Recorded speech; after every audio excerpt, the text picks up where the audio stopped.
আইমান একটি 12 বছরের ছেলে। সে সাধারণ বাচ্চাদের মতোই স্কুলে যায়, বন্ধুদের সঙ্গে খেলাধুলা করে এবং কখনো কখনো নামাজ পড়তে আলসেমি করে। তার সেরা বন্ধু জাহিদ নামাজে খুবই নিয়মিত। প্রতিদিন ফজরের আগে ওঠে, ওযু করে মসজিদে যায়। কিন্তু আইমান প্রায়ই ঘুমিয়ে পড়ে অথবা বলে, আল্লাহ তো জানেন, আমি বিশ্বাস করি। একদিন বিকেলে আইমান তার দাদুর সঙ্গে বসেছিল। দাদু একজন জ্ঞানী ও ইসলামিক মানুষ।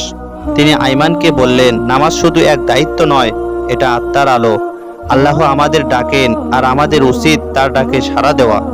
সেই কথাগুলো আইমানের মনে গেঁথে যায়, যদিও সে তখনও পুরোপুরি গুরুত্বটা বুঝে উঠতে পারেনি। সেই রাতে আইমান একটি অদ্ভুত স্বপ্ন দেখে। সে নিজেকে এক অন্ধকার জঙ্গলে হারিয়ে যেতে দেখে। চারপাশে গাছ, ছমছমে নীরবতা, বাতাসে অজানা শব্দ, আর আশেপাশে কেউ নেই। আইমান ভয় পেয়ে যায়। হঠাৎ দূরে একটি আলো রেখা দেখতে পায়, একটি মিনার যেখান থেকে আলো ছড়িয়ে পড়ছে। মিনারে পৌঁছাতে হলে তাকে অনেক বাধা পার হতে হবে। পথে আসে একজন ছায়াময় চরিত্র, মুনাফিক। সে আইমানকে বলে, থেমে যাও, বিশ্রাম করো, এই আলো তোমার জন্য না। এই সব নামাজ, দোয়া শুধু সময় নষ্ট। আইমান কিছুক্ষণের জন্য দ্বিধায় পড়ে যায়, কিন্তু ঠিক তখনই সে তার দাদুর কণ্ঠ শুনতে পায়। মনে পড়ে যায় সেই কথা, আত্মার আলো। সে সাহস করে এগিয়ে যায়। ঝড়ো হাওয়া, গাছের ভয়ঙ্কর ছায়া আর মুনাফিকের কুৎসিত ফিসফিসানি সত্ত্বেও সে হাল ছাড়ে না। জঙ্গলের মাঝে সে এক প্রাচীন দরজার সামনে পৌঁছায়।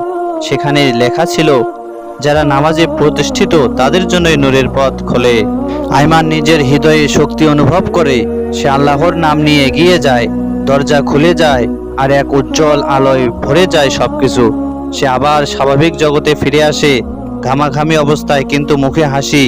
পরদিন সকাল, ফজরের আজান হয়। এইবার আইমান ঘুম থেকে নিজে উঠে দাঁড়ায়, উজু করে এবং জাহিদের সঙ্গে মসজিদে চলে যায়। তার হৃদয়ে এখন শুধুই এক উপলব্ধি, নামাজ আমাকে পথ দেখিয়েছে। এটা শুধু ইবাদত নয়, এটা আমার আত্মার আলো।